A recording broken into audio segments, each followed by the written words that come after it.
Hello friends, and welcome to Escaping the Mouse with your host, me, Breck Rowell.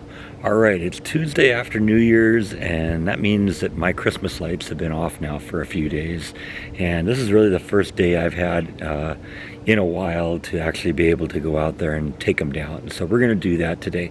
Now, as you recall, this year, this is the first year I put Christmas lights up, so it took a little longer to put them up this year because I had to put all the hooks onto the house so that I could hang the lights on them. And it's going to take a little longer than usual to take them down this year too, because it turns out that I'm really happy with the way the lights just kind of got organized, and I got them all hooked to the right place, and the house looked really nice when it was lit up. So I want to make sure I can deal with that again, and that means being able to reproduce next year what I did this year.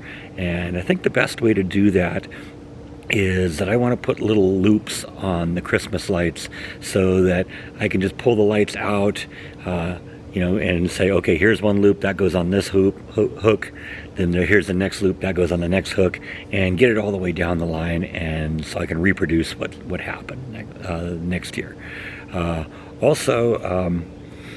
Since everything kind of started from the center of the house this year, I would love to have just been able to put one light, one power cord at one end of the house and run it all the way around the house. But unfortunately, with the Christmas lights, you can only daisy chain so many of them together. What I mean by daisy chain is you connect one to the next, to the next, to the next, to the next, and you can only do about 10 of those before you start running too much power through there and it becomes an electrical issue.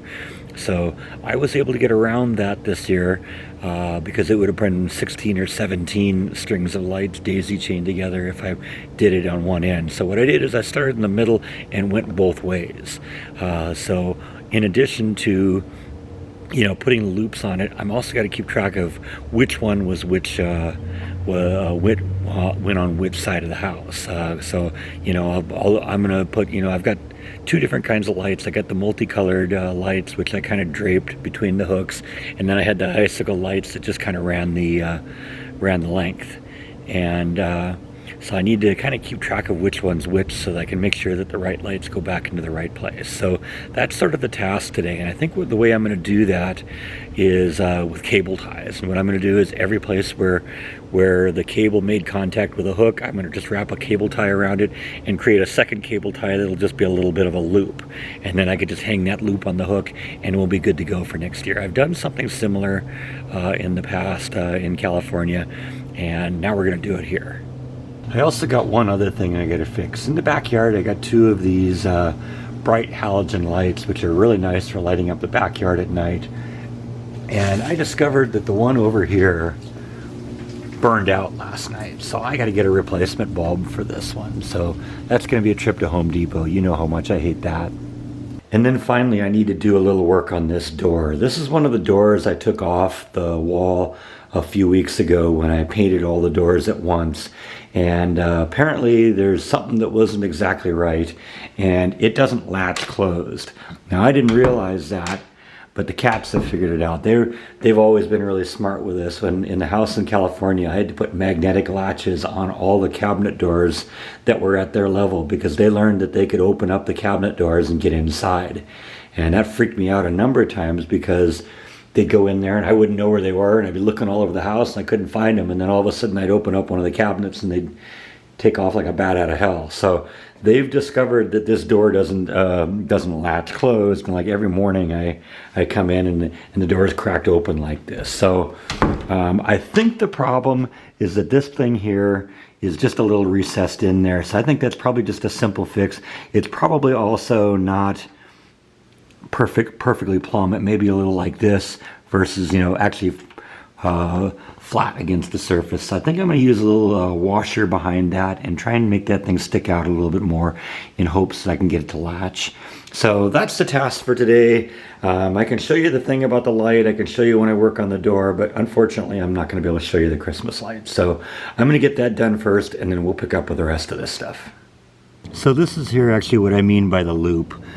This is just a little loop I created with a cable tie, and I actually clamped it down to the cable with the cable tie. So Everywhere there's one of these, this will hang on the hook, and when I hang it on the hook in the same place every year on the same side, then we should exactly reproduce what we did this year. I know it wasn't maybe entirely the most clear when I said it, that's why I figured I'd show it here, but that's what we're doing.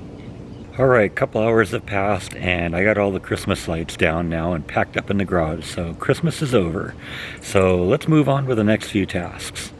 And the first task is to figure out what kind of a bulb this is so I can replace it. It's a halogen bulb, obviously, but there's different sizes and different wattages, so I want to make sure I get the right one. You put too big a one in there, it's a fire hazard. So first thing I got to do is open this thing up and see what kind of bulb's in there. Now I've got the cover off of the lamp, and I'm looking at the bulb a little closer, and I don't think the bulb went out. I don't think there's a problem with the bulb. Generally with these halogen bulbs, when they go out in a very spectacular way, and it usually vaporizes the filament inside, which usually ends up turning the whole bulb black. Like I said, I pulled the bulb out, looked at it. It looks actually pretty good, so I don't know, maybe there's something else going on in here. So I think what I want to do is I actually want to just take that lamp, the whole lamp off the wall, and let's see if there's something else going on in there. Now that I think about it a little bit, when I was observing the light flickering last night, it doesn't usually do that if the bulb goes out. You know, if the filament vaporizes, that's it. There's a and the bulb is done. There's never a flickering. So that says to me maybe there's a loose connection in there somewhere. And so taking it off the wall and taking a closer look, that's probably the way to go. Now the first thing I noticed when I got the thing open was that the ground was lifted. In fact, I don't have any evidence that the ground wire was ever even connected, because you can see the black and the white wire here both have wire nuts on them, but there isn't a wire nut even in there to connect these two together. So I think that's where we're going to start. We're going to try hooking that thing up. I might actually disconnect all three of the wires, clean everything out, and just make sure everything is nice and snug and properly secure. That's generally a good way to go. And I also want to put a cap on this, because I noticed when it came out there wasn't a cap on this. There's one on this side, but not on this side. So that also resulted in another surprise, because it turns out there was a hornet living in there when I opened that thing up. Now I was going to try and figure out how to get it out of there, and by the time I came back he'd flown off. But that's obviously how he got in, was through that hole right there. So let's plug up that hole too. That'll probably mean a trip to Home Depot, because I can buy one of those plugs at Home Depot. Unless I have one in the garage. I don't know if I have one in the garage though. But whatever, you know what, I don't mind going to Home Depot. Like I said, first thing I want to do is I'm going to disconnect these other two wire nuts and reconnect them up, and let's make sure that everything is tight and secure in there. So I've redone all the fittings in here and reconnected everything up, and I still have no light coming out of this thing. So that means one of two things. Either we don't have any power on the wire, maybe it got disconnected upstairs in the attic or something like that, or maybe this thing is just not good anymore. Generally these things don't fail. These things are relatively simple. But I think next thing I kind of want to do is disconnect it, and let's see if we have power up there. And I thought this was just going to be about replacing a light bulb. Alright, so I've plugged in my handy dandy multimeter onto the power here, and we do have 120 volts on there. So it isn't a power problem. It apparently is something wrong with the fixture. So I don't know, maybe that means we're just gonna have to replace this fixture, see what's going on there. So I've kind of taken this fixture apart a little bit, and I do see that there's an enormous amount of rust down here. So we've gotten some moisture in here, and who knows what that's done to the connections. The connections might be kind of corroded a little bit, and so that might be just kind of preventing it from making a good connection here. I'm actually kind of halfway thinking that I might actually end up replacing this, because there is power up there, so that isn't the problem. But like I said, I am awfully concerned about the rust and all that's accumulated in there. And honestly, I've been kind of thinking I wanted to do a little something different power-wise for external lighting out here. You know, I like these halogen bulbs because they're really, really bright, but they aren't the most energy efficient thing in the world. They usually, you know, this is, you think, you know, they outlawed just typical incandescent bulbs, and those were usually 100 watts. This thing was 300 watts, so this was 3 of those. So when I was actually over at Home Depot, I was actually looking at some replacement ones, and they got stuff over there now that's LEDs. I'm a huge fan of LEDs. I never was really into the compact fluorescent bulbs. Those are, I think, a cure that's worse than the disease. Those things are nasty. But LEDs, you know, they're less power than the compact fluorescents, and they don't have any of the environmental issues that come with the compact fluorescents. And you know, they're a little bit more expensive, but they last forever too. So I think we're going to pick this one up tomorrow. I guess this will be tomorrow's vlog, is we're going to replace the light.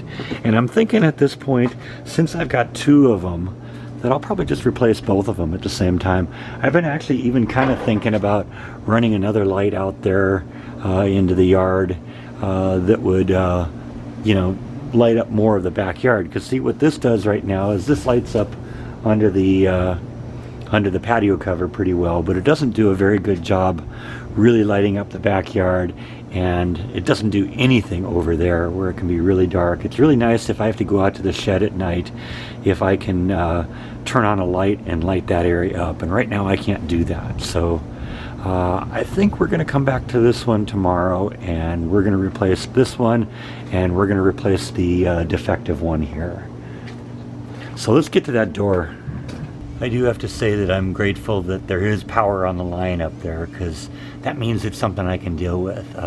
If there's a problem with the wiring, then that's a bigger issue, because then that means crawling around in the attic, and I don't want to do that. No way, no how. But if it's just if there's good power on this fixture, then you know what, I can deal with this. I can go buy a replacement lamp and we'll be good to go. So we'll go over to Home Depot tomorrow, we'll figure that out, and this will be better in the long run. Now it's interesting, I just came in here and the door was open, so the cats have been in here again. And when I was looking at this thing really closely, I already see what the problem is. Like I said, I kind of pointed out that this one was kind of recessed in there a little bit more, but it's flush here, but there's a big gap here, which means the whole thing is bent backwards. That's why it's not making contact with this piece here, which is what it would latch onto. So that should be fairly simple. It should just be a matter of removing these two screws. Probably going to have to pull the doorknob off, because generally you have to pull the doorknob off to get this thing out. And then I'm going to just put a couple of washers behind there to act as spacers, and that should level everything out. So that should be fairly simple to do. Yeah, now that I've taken this off and I'm looking at it really clearly, it's clear that this hole was cut way too deep. So, like I said, I got just a couple of washers I'm going to put between there, between, you know, the door and this piece here. And I think when I do that, that should solve the problem. Because like I said, that shouldn't be that far in there.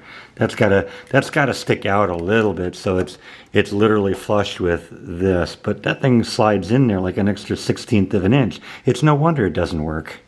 Now fortunately I got some of these 1/16 inch thick washers. I think those will act as good spacers, and that should get us going again. Alright, so I got this all back together, and even when I put it back together, it still didn't work right. And I started taking a look at this this jamb here, and it turned out that there was a little mistake in here. Usually when they pre-hang these doors, all the pieces are machine fit so that they all fit together when you get everything hung properly.